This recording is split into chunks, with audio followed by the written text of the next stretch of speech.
साथियों, आप सभी का हमारे यूट्यूब चैनल मधुशाला तथागत संपूर्ण हिंदी साहित्य शिक्षण केंद्र में स्वागत है।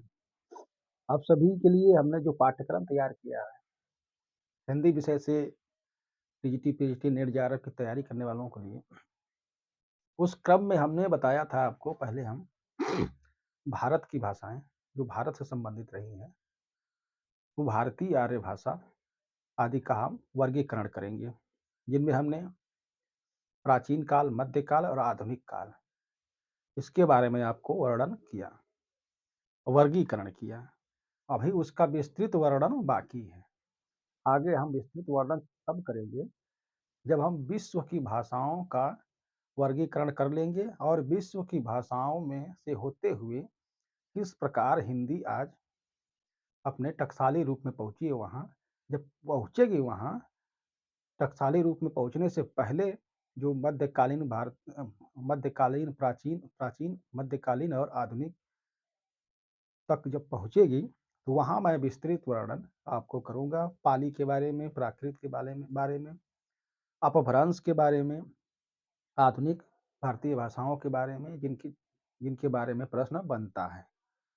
तो आज का हमने जो प्रकरण लिया है, वो भारत का तो कर दिया हमने। अब हम आपको विश्व की भाषाओं का वर्गीकरण करेंगे, उनकी भौगोलिक स्थिति बताएंगे, उनमें जो विशेषताएं होती हैं, उन विशेषताओं के आधार पर जो भाषा वैज्ञानिकों ने वर्गीकरण किया है, उनके आधार पर हम अब वर्गीकरण करने जा रहे हैं।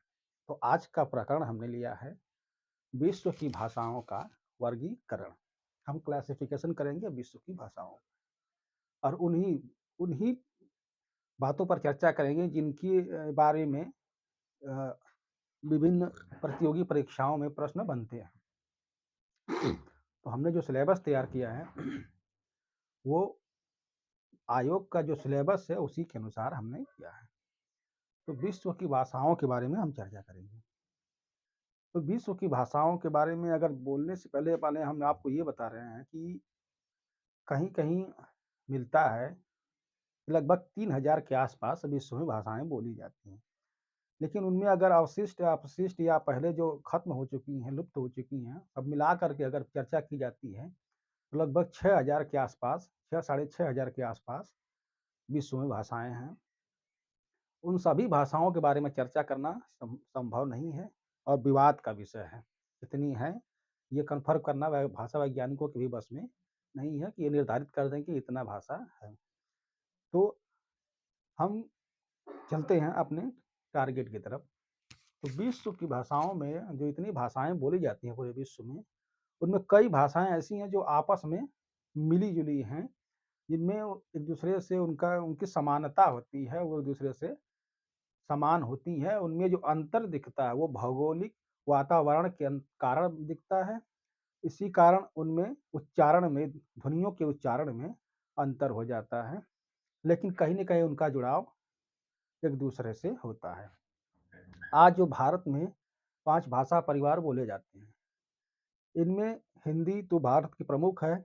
इसके अलावा जितनी भी भाषाएँ हैं, सब उसके अलावा जो विश्व की भाषाएँ रही हैं, चाहे लैटिन रही हो, चाहे इंग्लिश रही हो, चाहे डच रहे, चाहे पुर्तगाली रहे, चाहे कोई भी हो, सारी भाषाएँ अगर भाषा वैज्ञानिकों की दृष्टि से देखें, तो उन्होंने जो सिद्ध किया है, तो वो जो प्राचीन भाषाएँ थीं और यहाँ की जो भाषाएँ हैं, ये भी जिसका प्राचीन रूप अगर देखते हैं, तो कहीं न कहीं एक-दूसरे में जो जब प्राचीन काल में जो प्राथमिक स्तर था, जहाँ से लोग अलग हुए, तो कहीं न कहीं उनमें जो मूल शब्द हैं, उन शब्दों में समानता मिलती है।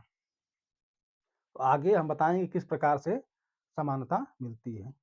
तो अभी हम इसका वर्गीकरण करना है। वर्गीकरण के क्रम में हमें जो किताबों में मिला है, लगभग सभी किताबों में यही मिला है, लगभग 9 से 10 भाषा परिवार हैं पूरे विश्व में। लेकिन भोलानाथ तिवारी जी की किताब हमने पढ़ा, गाइड की नुमा किताब है, लेकिन बहुत मानक चीज़ें उन्होंने लिखा है। तो उन्होंने बताया, उनमें उन्होंने जो लिखा है वो लगभग 12 से 13 भाषा परिवार हैं और उनको उनका विवरण भी दिया है और अन्य किताबें जो रही हैं, रामकिशोर शर्मा जी वगैरह की, उनकी भी उनके बारे में और यूपीआरटी की जो किताब है, इलाहाबाद यूनिवर्सिटी के अवध विश्वविद्यालय की हमारे पास है, उन्हें भी लगभग यही मिला है। उसी मिला-जुला करके हमने विश्व की भाषाओं का वर्गीकरण किया है। प्लस जो नेट जेआरएफ इत्यादि में जो प्रश्न बने हैं अब तक, और जो सिलेबस जारी करता है, उस सिलेबस के अनुसार हमने इंटरनेट पर भी खोजा है और ये यूनिवर्सिटी की किताबों से भी हमने तैयार किया है। ये हमारे स्रोत हैं। तो आइए हम वर्गीकरण करते हैं। तो संसार में जितनी भी भाषाएँ भाषा परिवार है, उनको 2 आधार पर वर्गीकरण किया गया है। पहला आधार उन्होंने जो भाषा वैज्ञानिकों ने निर्धारित किया क्या? आकृति मूलक अधिकार, वर्गीकरण, अधिकार नहीं, आकृति मूलक वर्गीकरण। दूसरा पारिवारिक या ऐतिहासिक वर्गीकरण। इन्हीं 2 आधारों पर पूरे विश्व की भाषाओं का वर्गीकरण किया जाता है। आकृति मूलक आधार एक होता है, एक पारिवारिक या ऐतिहासिक आधार। ये 2 आधार हैं जिन पर संसार की समस्त भाषाओं का वर्गीकरण या क्लासिफिकेशन किया गया है। आकृति मूलक से तात्पर्य यह है कि ऐसी पद्धति जिसमें वाक्यों की संरचनाओं, रचनाओं के आधार पर, उनके रूपों के आधार पर उनका वर्गीकरण किया गया। कुछ जो भाषाएँ हैं, जिनकी वाक्य रचना कैसी है, संरचना कैसी है, स्ट्रक्चर कैसा है, उनके रूप कैसे हैं, रूप की स्थिति क्या है, मध्यकाल में क्या रही है, प्राचीन काल में क्या रही है, तो उनके आधार पर भाषा वैज्ञानिकों ने कहा कि ये आकृति मूलक आधार होगा। जो भाषा की कोई भी भाषा होगी, उसकी आकृति कैसी, उसका रूप कैसा है, उसकी संरचना कैसा है, उसके आधार पर हम उसको चॉइस करेंगे कि ये इस कैटेगरी में जाएगी। जैसे संस्कृत में क्या होता है, संस्कृत संश्लिष्ट है। संश्लिष्ट यानी चिपकी हुई आपस में भाषा है, तो उसमें प्रत्यय, उपसर्ग, उसमें जो शब्द बनते हैं, धातु के पूर्व में लगा करके, बाद में लगा करके, मध्य में लगा करके, जिस प्रकार से चिपका करके बनाए जाते हैं, उसी से उसको उसमें सारे शब्द एक दूसरे से जुड़े होते हैं, उनका स्ट्रक्चर अलग हो गया।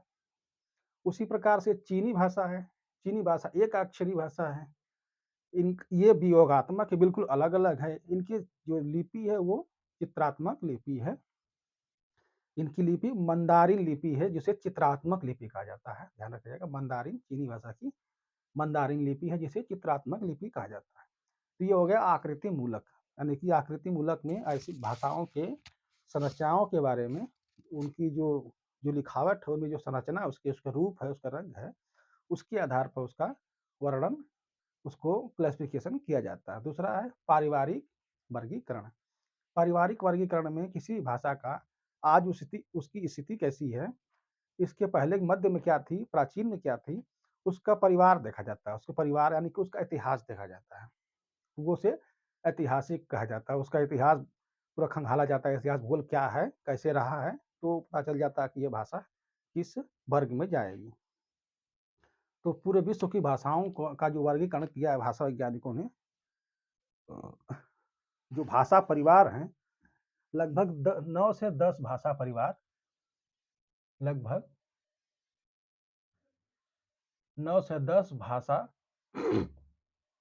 परिवार हैं, जिन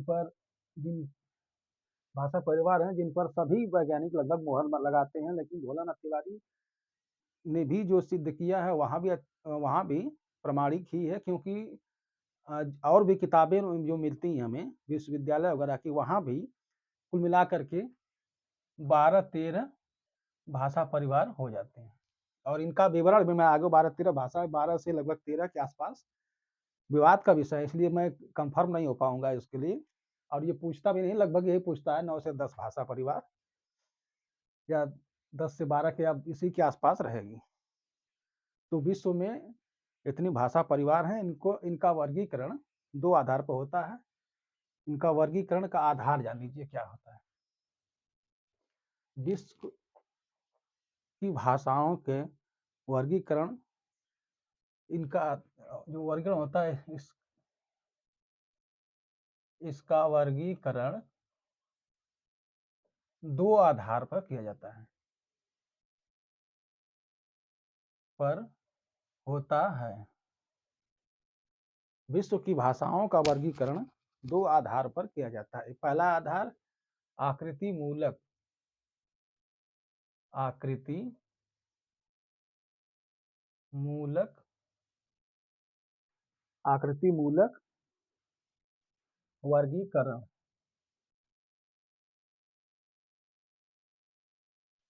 पहला जो आधार होता है वो आकृति मूलक वर्गीकरण, और दूसरा पारिवारिक मूलक वर्गीकरण। पारिवारिक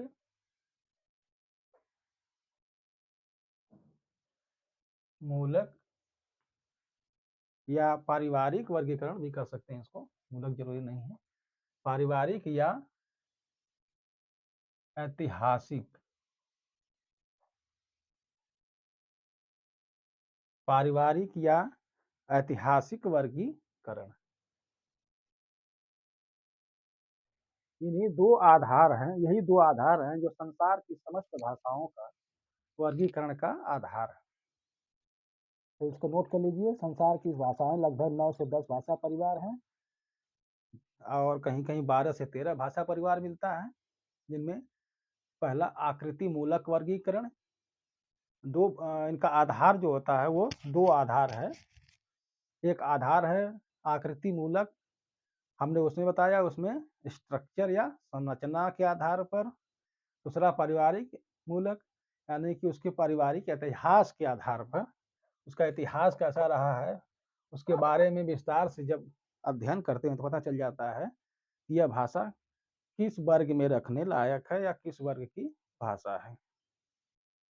तो आइए अब हम आपको बताते हैं आकृति मूलक वर्गीकरण। आकृति मूलक वर्गीकरण को हमने बताया, इसमें भाषाओं की उनकी संरचना के आधार पर वर्गीकरण किया जाता है। आकृति मूलक में जो आधार है संरचना, संरचना उसकी भाषाओं की संरचना के आधार पर वर्गीकरण किया जाता है। इसका प्रमुख आधार है वाक्य रचना और रूप रचना। संरचना में वाक्य रचना तथा रूप, दूसरा है तथा रूप रचना। वाक्य रचना तथा रूप रचना।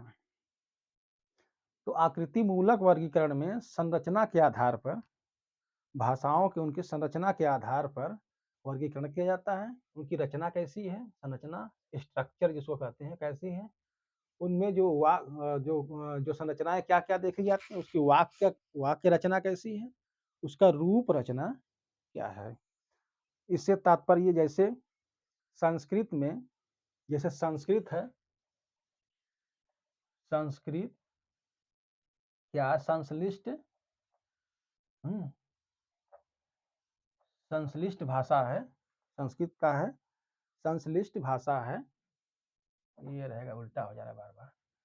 संस्कृत संश्लिष्ट भाषा, संश्लिष्ट इसलिए क्योंकि आपस में चिपके हुए हैं। इसमें प्रत्यय उपसर्ग है, इसमें जो प्रत्यय होता है, उपसर्ग होता है, धातु होती है, संज्ञा होती है, सर्वनाम होती है, विशेषण होती है इसमें। जैसे प्रत्यय, उपसर्ग,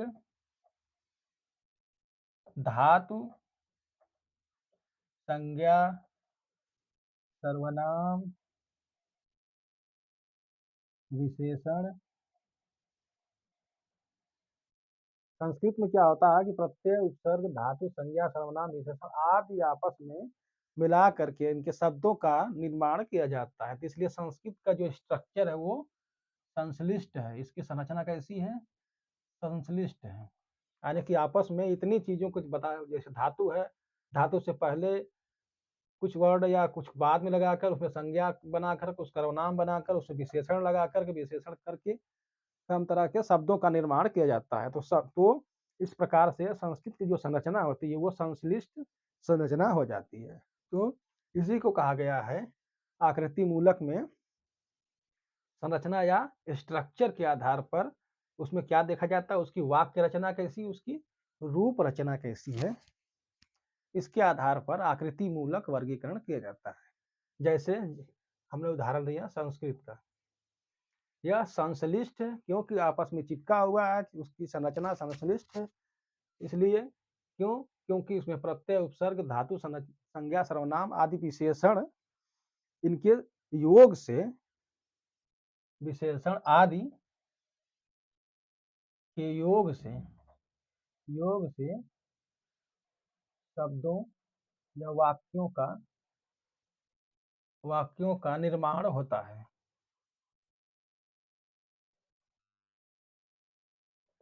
लिखना हो तो लिख लीजिए, मैं बोल दे रहा हूँ कि संस्कृत में क्या होता है, यह संश्लिष्ट है। इसका जो स्ट्रक्चर है, इसकी वाक्य रचना, इसकी रूप रचना क्या है, यह संश्लिष्ट है, क्योंकि इसीलिए इसको आकृति मूलक वर्गीकरण के अंतर्गत रखा गया है। तो संस्कृत क्या संश्लिष्ट है, इसमें प्रत्यय, उपसर्ग, धातु, संज्ञा, सर्वनाम, विशेषण इत्यादि के योग से शब्दों या वाक्यों का निर्माण होता है। यानी कि वाक्यों की जो रचना होती है, उसके रूप रचना, उसका रंग रचना आदि इसके अनुसार आता है, इसलिए इसमें स्ट्रक्चर बन जा रहा है, एक संरचना बन जा रही है, उसके आधार पर आकृति मूलक वर्गीकरण किया गया है। इसके विपरीत क्या है, चीनी भाषा जान लीजिए। चीनी भाषा, इसके विपरीत एक चीनी भाषा, देखिए चीनी भाषा क्या है, यह अयोगात्मक है या असंश्लिष्ट है या विश्लिष्ट है, विश्लिष्ट या अयोगात्मक है। चीनी भाषा देख लीजिए, यह अयोगात्मक है या विश्लिष्ट है। क्यों? क्योंकि चीनी भाषा में शब्दों के रूप नहीं बदलते।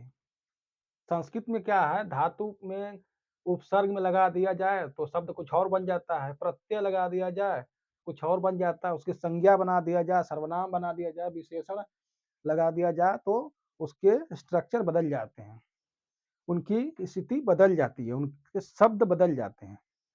तो चीनी भाषा क्या विश्लिष्ट है या अयोगात्मक है, इसमें जुड़ता नहीं है, कुछ कहीं से जोड़ तोड़ कर आप नहीं बना सकते। तो हमने बताया है कि चीनी भाषा क्या है, विश्लिष्ट भाषा, क्योंकि इसमें शब्दों के रूप नहीं बदलते, इनके अनुसार जोड़ तोड़ करके इनके रूप नहीं बदलते, इसीलिए इन्हें चीनी भाषा को एकाक्षरी कहा जाता है। एकाक्षरी भाषा, चीनी भाषा को एकाक्षरी भाषा कहा जाता है,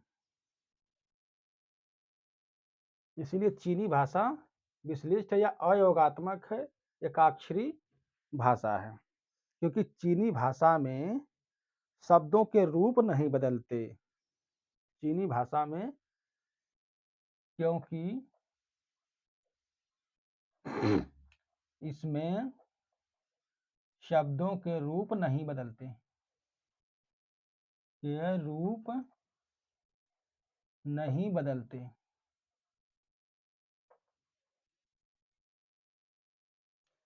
अगर इसका जो लिखा-लिखावट लिखा अगर लिखा-लिखा पीडीएफ चाहिएगा तो मैं आपको दे दूँगा, आप हमारे उसमें कमेंट करके अपना मोबाइल नंबर दे दीजिएगा, आपको व्हाट्सएप पे पहुँच जाएगा। तो आप लोग समझिए, लिखने की बात होगी तो कहिए, मैं आपको पीडीएफ भेज दूँगा इसका। चीनी भाषा संस्कृत क्या है, यह संश्लिष्ट है, आपस में चिपकी हुई है, क्योंकि इसमें चिपका कर शब्द बनाए जाते हैं, प्रत्यय, उपसर्ग, धातु में संज्ञा व सर्वनाम या आदि विशेषण बना करके धातु का संरचना होती है, इसलिए संरचना के आधार पर। और इसकी संरचना कैसी है, इसकी संरचना, ये भी संरचना है, इसकी संरचना कैसी है, यह विश्लिष्ट है या अयोगात्मक है, क्योंकि इसमें शब्दों के रूप नहीं बदलते, इसलिए इसको एक अक्षरी भाषा कहा जाता है। इसमें स्ट्रक्चर, इसलिए इसमें ये लगा करके नहीं बनाए जाते हैं, इसलिए इनका जो निर्माण है, इनका संरचना है, चीनी भाषा की जो संरचना है वो कैसी, एकाक्षरी है, इसमें शब्दों के रूप नहीं बदलते, इसलिए इनको भी संरचना के आधार पर, इनको आकृति के आधार पर, इनका आकृति कैसा है, स्ट्रक्चर कैसा है या संरचना कैसी है, इनको आकृति मूलक वर्गीकरण के अंतर्गत रखा जाता है। तो आपकी जो आकृति मूलक वर्गीकरण है, इसका जो तर्क है रखने का भाषा वैज्ञानिकों का, यही है। क्यों? इसलिए इनकी आकृति बनती इस तरह से है, इसलिए इनको इसके अंतर्गत रखा जाता है, और जो पारिवारिक होते हैं उनका इतिहास देख करके आप उसके बारे में वर्णन किया जाता है, उसका वर्गीकरण किया जाता है। तो चीनी भाषा क्या है, यह विश्लिष्ट है या अयोगात्मक है। क्योंकि चीनी भाषा में शब्दों के रूप नहीं बदलते हैं। चीनी भाषा एकाक्षरी है। इसकी लिपि मंदारिन लिपि चित्रात्मक लिपि है। चीनी की लिपि कौन है? लिपि कौन है? मंदारिन। इसीलिए चीनी को मंदारिन भाषा भी कहा जाता है। चीनी क्या है? मंदारिन लिपि है।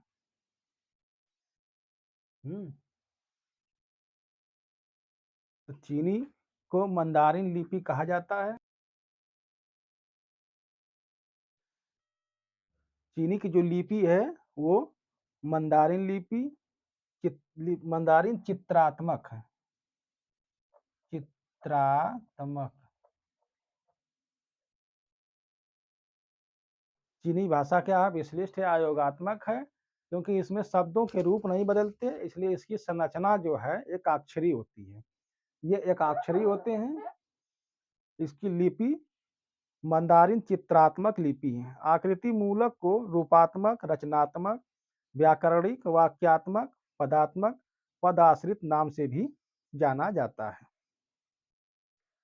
अब इसको लिखना हो तो लिख लीजिए। अगर और पीडीएफ चाहिए तो हम आपको दे देंगे। तो आगे आइए। आकृति मूलक वर्गीकरण को, इस आकृति मूलक को और भी नामों से जाना जाता है। इसे इसे किन किन नामों से जाना जाता है जान लीजिए। इसको रूपात्मक, रूपात्मक, रचनात्मक, इसको रूपात्मक, रचनात्मक, व्याकरणिक, वाक्यात्मक, व्याकरणिक, वाक्यात्मक, व्याकरणिक, वाक्यात्मक, पदात्मक, पदाश्रित, पदात्मक, पदाश्रित।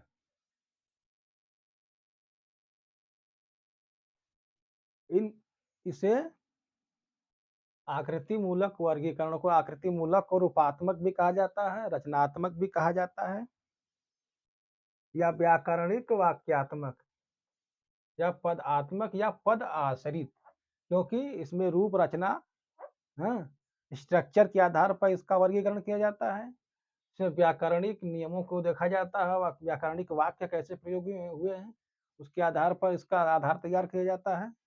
पदों के आधार पर पद कैसे बने हैं उनके आधार पर। पद आश्रित, उनके आश्रित जो हैं, जो संज्ञा, सर्वनाम, विशेषण, धातु वगैरह सब हैं, मिलाकर किस तरह से बनते हैं, भाषा का रूप, स्ट्रक्चर कैसे बनता है, तो वो आकृति मूलक वर्गीकरण के अंतर्गत ये रखा गया। ये आकृति मूलक वर्गीकरण का ये नाम है, इसको लिख लीजिए। इनको इस नामों से भी पदाश्रित पूछेगा। पदाश्रित क्या है? आकृति मूलक वर्गीकरण, पदात्मक भी, व्याकरणिक, वाक्यात्मक, रचनात्मक और रूपात्मक। ये आकृति मूलक वर्गीकरण के उपनाम है। इन नामों से भी ये जाना जाता है। आकृति मूलक वर्गीकरण में आकृति शब्द, शब्दों, वाक्यों की रचना की शैली समानता देखी जाती है। विश्व भाषा का आकृति मूलक वर्गीकरण सर्वप्रथम किसने किया था उनको बताकर आइए हम का वर्गीकरण करते हैं। विश्व भाषा का आकृति मूलक वर्गीकरण, विश्व भाषा का आकृति मूलक वर्गीकरण सर्वप्रथम किसने किया था? विश्व भाषा का आकृति मूलक वर्गीकरण सबसे पहले प्रोफेसर स्लेगल ने किया था। वर्गीकरण सर्वप्रथम प्रोफेसर स्लेगल ने किया था। तो सब ये प्रश्न बनता है इस तरह से, क्या रखिए, विश्व भाषा का आकृति मूलक वर्गीकरण सर्वप्रथम प्रोफेसर स्लेगल ने किया था। ये प्रश्न बन सकता है। तो विश्व भाषा का आकृति मूलक सर्वप्रथम स्लेगल महोदय ने किया था, इसलिए इसको याद रखिएगा, क्योंकि यह विश्व भाषा का आकृति मूलक वर्गीकरण सर्वप्रथम स्लेगल महोदय ने किया था। तो अब आइए आकृति मूलक वर्गीकरण के बारे में विस्तार से जानें कि इसका वर्गीकरण के अंतर कैसे किया गया, इसमें कैसे तो हमने बता दिया, इसका आधार क्या हमने बता दिया। अब यह इसमें कौन-कौन सी भाषा किसके अंतर्गत रखी गई है, तो आकृति मूलक वर्गीकरण के अंतर्गत आइए हम लोग जानते हैं। तो आइए हम आकृति मूलक वर्गीकरण कर रहे हैं। अभी तक हमने बताया कि विश्व भाषाओं का वर्गीकरण किस प्रकार से किया गया। तो उसके दो आधार हमने बताए, एक आकृति मूलक वर्गीकरण, दूसरा ऐतिहासिक या पारिवारिक वर्गीकरण। तो आकृति मूलक वर्गीकरण हमने बताया, इसमें इसका जो आधार होता है, इसमें रूप रचना, स्ट्रक्चर या संरचना के आधार पर होता है। इसमें वाक्य रचना या रूप रचना के आधार पर निर्धारित किया जाता है। जैसे संस्कृत, संस्कृत में के जो शब्द या वाक्य बनते हैं या शब्द बनते हैं, तो उनमें धातु, धातु में प्रत्यय, उपसर्ग लगा करके संज्ञा, सर्वनाम, विशेषण इत्यादि लगा करके संस्कृत की स्ट्रक्चर जो बनती है उस वो अलग बन जाती है। इसलिए इसकी संरचना यानी कि स्ट्रक्चर जिस प्रकार से है, इसलिए इसको आकृति मूलक वर्गीकरण के अंतर्गत रख दिया जाता है। उसके बाद इसके विपरीत अगर देखें तो चीनी भाषा या मंदारिन भाषा, जिसे चीनी या मंदारिन भी कहा जाता है। क्यों? इसकी मंदारिन लिपि है और इसकी जो लिपि है वह मंदारिन चित्रात्मक लिपि है। इसलिए चीनी भाषा को में रूप, रंग, रचना आदि जो स्ट्रक्चर है वो धातु प्रत्यय इत्यादि के माध्यम से नहीं बदलता है। यह एकाक्षरी लिपि है। इसीलिए इसको एक अक्षर का एक ही अर्थ लगता है, उसमें जोड़-तोड़ मिला करके शब्द नहीं बनते हैं। इसलिए इसका स्ट्रक्चर जो है, इसकी संरचना है, वो संस्कृत के विपरीत है। इसीलिए इसके स्ट्रक्चर विपरीत है। तो अभी तक हमने ये बताया, अब हम आपको आकृति मूलक वर्गीकरण के बारे में विस्तार से बताएँगे और उसके बाद पारिवारिक वर्गीकरण की तरफ चलेंगे। तो आकृति मूलक वर्गीकरण ये प्रकरण है, इसको हम भाग 2 में रख रहे हैं। अभी तक हमने जो पढ़ाया वो भाग 1 में रख रहे हैं। तो कई विद्यार्थियों की ये शिकायत है कि वीडियो लंबी बन जा रही है, बोरिंग हो रही है, इसलिए हम इसको भाग 2 में अंतर्गत रखेंगे। ठीक है? तो अभी थोड़ी देर बाद भाग 2 में मिलते हैं।